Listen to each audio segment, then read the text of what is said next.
I still remember the first time I met Amara.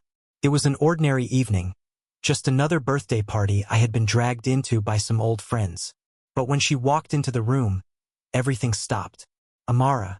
Her name was as gentle as the breeze she seemed to carry with her. She had a soft smile that could quiet storms and eyes that sparkled like the stars in a midnight sky. She was the kind of beauty that didn't demand attention but effortlessly captured it. That night we talked for hours. Books, music, life. There was something so natural about it, like we had known each other in another lifetime. Day by day we became inseparable. Amara was intelligent, graceful, and kind. Someone who loved deeply and selflessly. I fell hard for her. She became my anchor, my safe haven. Everything felt perfect with her by my side, and all she ever asked of me was to love her. But I couldn't give her that fully, not the way she deserved. Somewhere deep inside me, there was a void, a restless itch I couldn't explain. And that's when Cora entered my life. Cora was a stark contrast to Amara. She was bold, fiery, with eyes that dared you to look away. Her confidence was magnetic, her laughter intoxicating. She didn't soothe me like Amara. She challenged me, stirred something wild inside me. At first, it was harmless coffee chats, chance meetings that seemed innocent enough. But then there was a spark and I let it ignite. I remember the first time I crossed the line, the moment I became the man I swore I'd never be. It was a kiss, a reckless, impulsive kiss with Cora. It didn't stop there. I told myself it was temporary, just something to fill the void. I was foolish, selfish, and blind to what I was risking. Amara, in her unwavering trust, had no idea. She loved me without hesitation, without suspicion. But secrets have a way of surfacing, and my betrayal was no exception. One morning, I came home after a night I shouldn't have spent elsewhere. Amara was waiting for me in the living room. Her tear-streaked face was the first thing I noticed, and then I saw the phone in her hand. My stomach dropped. "Elliot," she said, her voice trembling but steady. "You didn't just betray me. You betrayed yourself. The love I gave you, it didn't deserve this." I was paralyzed, unable to speak. The weight of her words crushed me. I wanted to beg for forgiveness, to explain, but I knew nothing I could say would erase the pain I had caused. She didn't yell. She didn't rage. She just turned, walked out the door, and left me with nothing but my guilt. I watched her go, each step pulling her further from me, taking with her every piece of happiness I'd ever known. In the days that followed, regret consumed me. I couldn't escape her voice, her eyes, the pain I had etched into her soul. Even Cora's presence became unbearable. Every time I looked at her, all I could think of was Amara and the life I had shattered. Amara was the light I had taken for granted, and now, without her, I was lost in darkness. I had ruined everything that mattered, and I couldn't forgive myself for it. The days after Amara left felt like a slow descent into madness. Every corner of our apartment was haunted by her presence. The soft scent of her perfume lingering on the couch, the book she had been reading left open on the coffee table, her favorite mug still sitting by the sink. I couldn't escape her, and yet, she was gone. I tried to focus on work, hoping that drowning myself in deadlines and meetings would silence the voice in my head. But it didn't work. Instead, I found myself replaying the moment she looked at me with those tear-filled eyes, the way her voice cracked when she told me she couldn't stay. I had always been a man who prided himself on control, but now, everything felt unhinged. Nights became a torment of restless thoughts. I would lie awake, staring at the ceiling, imagining what she was doing, who she might be with. And then there was Cora. She called me often, wanting to meet, wanting to know where we stood. At first, I answered out of habit. I didn't have the energy to confront her, to tell her that I couldn't bear to look at her anymore without feeling disgusted with myself, with what we had done. But eventually, her persistence became suffocating. One night, after ignoring her for days, she showed up unannounced. "Elliot," she began, standing in the doorway, her fiery hair glowing under the porch light. "What's going on? You've been avoiding me." I didn't have the strength for a confrontation.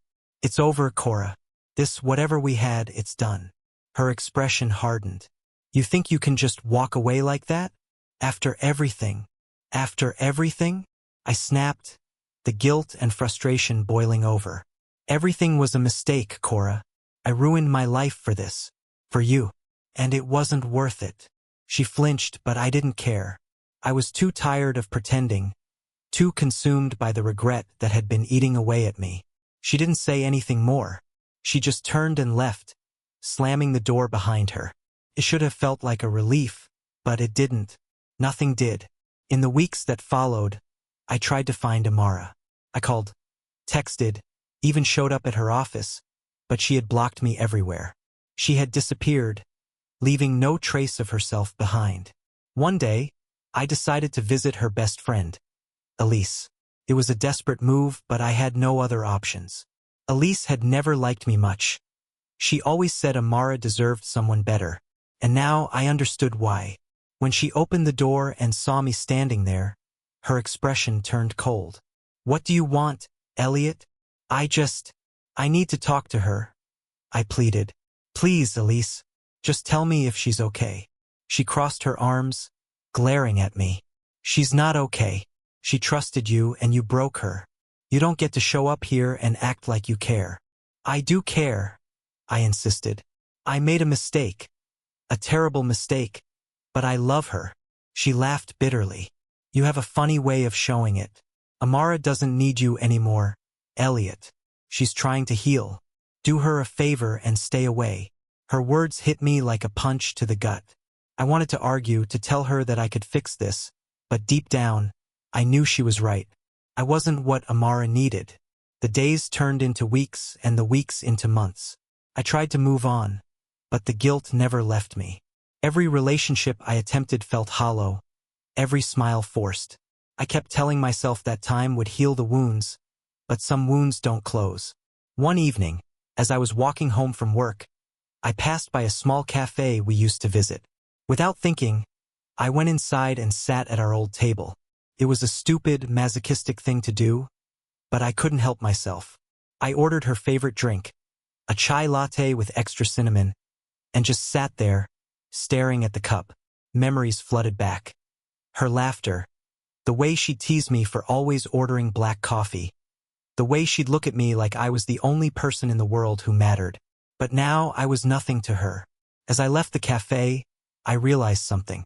I had spent months chasing after the ghost of Amara, hoping for redemption, but I had done nothing to deserve it. If I ever wanted a chance to make things right, I needed to start by fixing myself. The realization hit me like a slow-burning flame. I had spent so much time drowning in guilt and regret that I'd never stopped to confront the man I had become. Amara deserved more than a hollow apology or empty promises. She deserved someone who was better, someone who could love her without hesitation, someone who wasn't me. At least not the man I was. For the first time in months, I decided to take a hard look at myself. I started small. I enrolled in therapy, a step I'd avoided for years. My therapist, Dr. Whitmore, was blunt but kind. You keep talking about Amara, he said during one of our sessions. About what you lost. But what about you, Elliot? What are you doing to make sure you never repeat the same mistakes? The question lingered in my mind long after I left his office. I didn't have an answer, not yet. So I threw myself into change. I started journaling, pouring out every thought, every regret, and every hope onto the pages. I took up running to clear my head, pounding the pavement until my legs burned and my mind quieted. But the hardest part was facing my past. One evening, I found myself staring at an old photo of Amara and me. It was taken on her birthday, during a surprise picnic I had planned. Her smile in the picture was radiant, her eyes full of trust. And there I was, beside her, grinning like I'd won the lottery. Looking at that photo now, I barely recognized the man in it. I picked up my phone and scrolled through my contacts, stopping at Elisa's name. My fingers hovered over the screen. I had avoided reaching out to her after our last conversation, but I knew I couldn't keep running. Taking a deep breath, I pressed call. Elliot. Elise answered, her voice wary. Hi, I said awkwardly. I know I'm the last person you want to hear from, but I wanted to thank you. She was silent for a moment. Thank me for being there for Amara, for protecting her when I didn't. My voice faltered. You were right about me. I wasn't good enough for her. But I'm trying to change that. Another pause, then a sigh. Elliot, I don't know if Amara will ever want to see you again. But if you're serious about changing, do it for yourself. Not for her. I understand, I said, and for the first time I truly meant it. Months passed, and slowly, the pieces of my life began to fit back together. I wasn't the same person I had been when Amara left. I didn't just want to fix what I had broken. I wanted to become someone worthy of love, whether or not she ever forgave me. Then, one evening, fate intervened. I was attending a charity gala for work, a stuffy affair filled with polite conversations and clinking champagne glasses. I was leaning against the bar, nursing a whiskey, when I heard a familiar laugh. I turned, and there she was, Amara. She stood across the room, her hair pinned up elegantly, a simple black dress hugging her frame. She looked beautiful, but it wasn't her appearance that struck me. It was her smile, a genuine, unburdened smile that I hadn't seen in so long. She was speaking to a man I didn't recognize, someone who made her laugh in a way that used to be mine. My chest tightened, but I stayed where I was. This wasn't my moment to intrude. And then, as if sensing my gaze, she turned. Our eyes met, and the world seemed to fall away. For a moment, neither of us moved. Then, slowly, she walked toward me. Elliot, she said softly, her voice a mix of surprise and something else I couldn't place. Amara, I managed, my heart pounding. You look amazing. Thank you, she replied, her eyes searching mine. It's been a long time. It has, I said. Too long. There was an awkward pause, and I hesitated, unsure of what to say. But she broke the silence. I heard you've been working on yourself, she said, her tone unreadable. I have, I admitted, but not for the reasons you might think. I know I can never undo what I did, and I don't expect your forgiveness. I needed to be better. For myself. And for you, even if only in memory. Her expression softened, and for the first time, I saw a glimmer of the Amara I once knew. Elliot, she began, but before she could say more, the man she had been speaking with approached us. Amara, he said, placing a hand on her shoulder. They're starting the auction. She nodded, then turned back to me.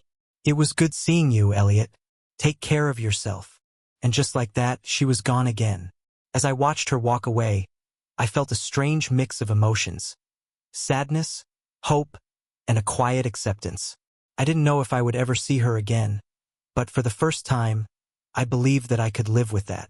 Amara had moved on, and maybe one day I could too. Seeing Amara again had awakened something in me. A sliver of hope I thought I had buried. I didn't dare reach out or try to follow up on our brief encounter at the gala. It wasn't my place. But fate, as it turns out, wasn't finished with us. It was a cold December evening when we crossed paths again. I was volunteering at a community center, helping distribute meals for the holidays.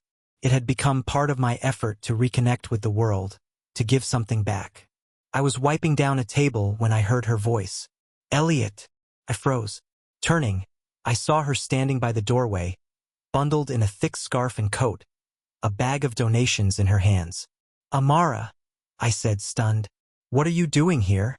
She smiled faintly. Elise told me about this place. I wanted to help. It was such a simple explanation, yet it struck me deeply. This was who Amara had always been. Someone who quietly gave her heart to the world, even when it had been unkind to her. Let me help you with that, I said, gesturing to her bag.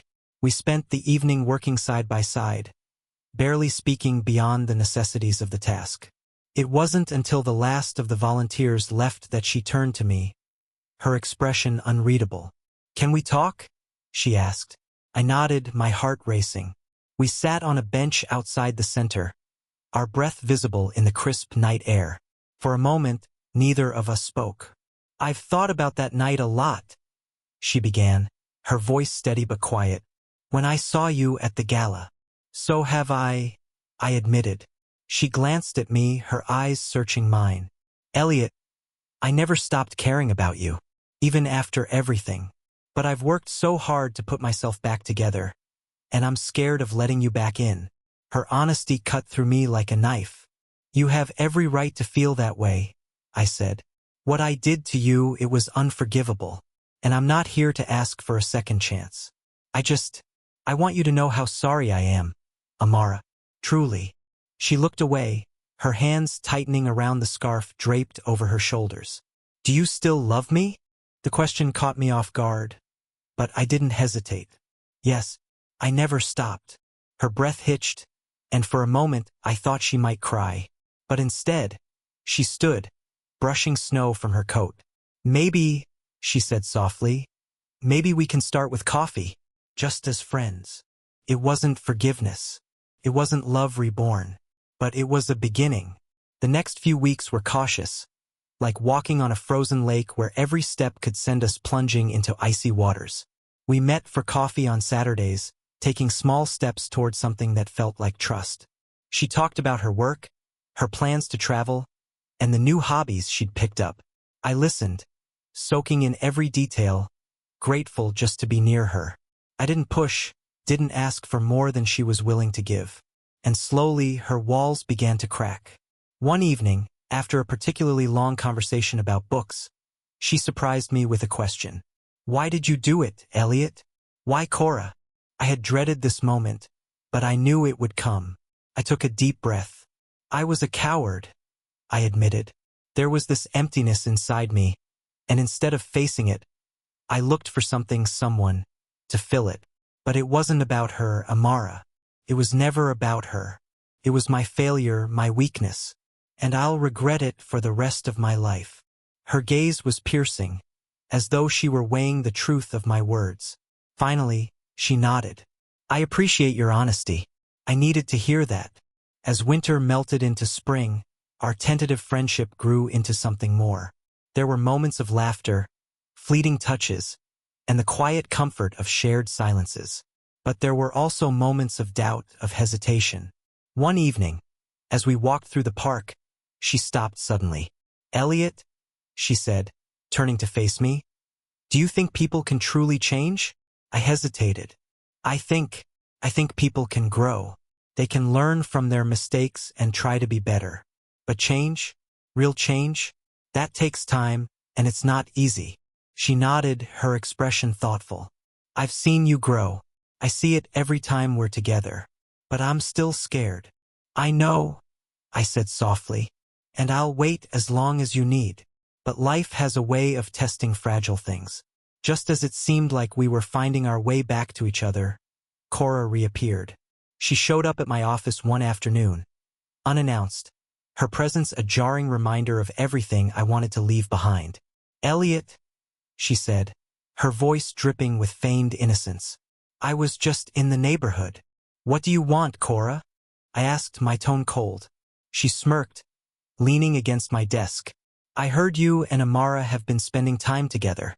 Thought I'd stop by and say hello. Leave her out of this, I snapped. Relax, she said, holding up her hands. I'm not here to stir the pot. I just thought you should know. People like us don't change. You'll hurt her again, Elliot. It's only a matter of time. Her words stuck with me, festering like a poison. That night, as I sat alone in my apartment, I couldn't shake the doubt she had planted. Was she right? Could I ever truly be the man Amara deserved? Cora's words hung over me like a storm cloud, darkening everything I had worked toward. I replayed our conversation over and over, her voice whispering my worst fears into the quiet spaces of my mind. Would I hurt Amara again? Did I deserve this fragile second chance she had given me?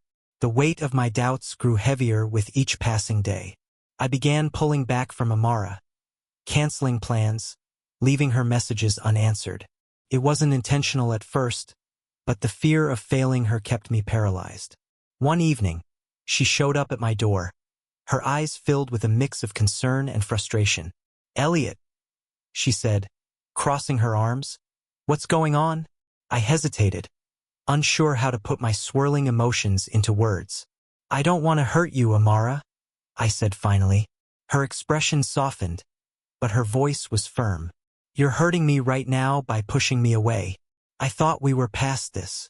"I thought I was too," I admitted. "But what if I'm not? What if I screw this up again? I can't put you through that." She stepped closer, her gaze unwavering. "Elliot, do you think you're the only one who's scared? I wake up every day wondering if I'm making a mistake by letting you back into my life. But you know what? I still show up, because I believe in you. So stop running and start believing in yourself." Her words cut through my fear like a blade. For the first time in weeks, I allowed myself to hope. The healing begins. The next day, I called Dr. Whitmore and confessed everything. The doubts, the fears, the weight of Cora's accusations. "She's testing your resolve," Dr. Whitmore said. "People like Cora thrive on control. Don't give her that power." "What if she's right?" I asked. "She's not," he replied firmly. "You've worked too hard to let someone else's opinion define you. The only thing that matters is how you choose to act now." Inspired by those words, I reached out to Amara. I asked her to meet me at the park where we had walked so many times before. She was waiting on the same bench where we had shared countless conversations, her hands tucked into her coat pockets. As I approached, she looked up, her expression guarded but hopeful. "I'm sorry," I began, sitting beside her, "for pulling away, for letting my fears get the better of me. You deserve better than that." "I don't need perfect, Elliot," she said softly. "I just need you to try." "I will," I promised. "For you. For us." For the first time, I told her everything. About Cora's visit, the doubts she had planted, and how I had let them consume me. Amara listened quietly, her expression unreadable. When I finished, she took a deep breath. "Elliot, I'm glad you told me. But I need to know something. Do you believe in us?" "Yes," I said without hesitation. "I believe in us, Amara, and I'll do whatever it takes to prove it to you." She studied me for a moment before nodding. "Then let's take this one step at a time." As spring turned to summer, our relationship grew stronger. The shadows of the past didn't disappear entirely, but we faced them together. One afternoon, as we walked along the river, I stopped and turned to her. "Amara, there's something I want to ask you." She raised an eyebrow. "What is it? Will you come with me to therapy?" I asked. "I think it would help us both to talk about everything." Her eyes widened, but she nodded. "I'd like that." The sessions were hard, painful, even. We unpacked old wounds, revisited the betrayal that had broken us, and confronted the lingering scars. There were tears, moments of anger, and moments of connection. But through it all, we held onto each other. Months later, we found ourselves back at the park, sitting on the same bench where we had started to rebuild our bond. "I used to think this place was cursed," Amara said with a small laugh. "But now it feels like home." "It's because we faced it together," I said, reaching for her hand. She squeezed my fingers gently. "Elliot, I'm glad I gave us a second chance." "Me too," I said, my voice thick with emotion. "And I promise I'll never take it for granted." As we sat there, watching the sun dip below the horizon, I realized something profound. Love isn't about never making mistakes. It's about choosing each other, even when it's hard. Amara had chosen me, and for the rest of my life I would choose her too.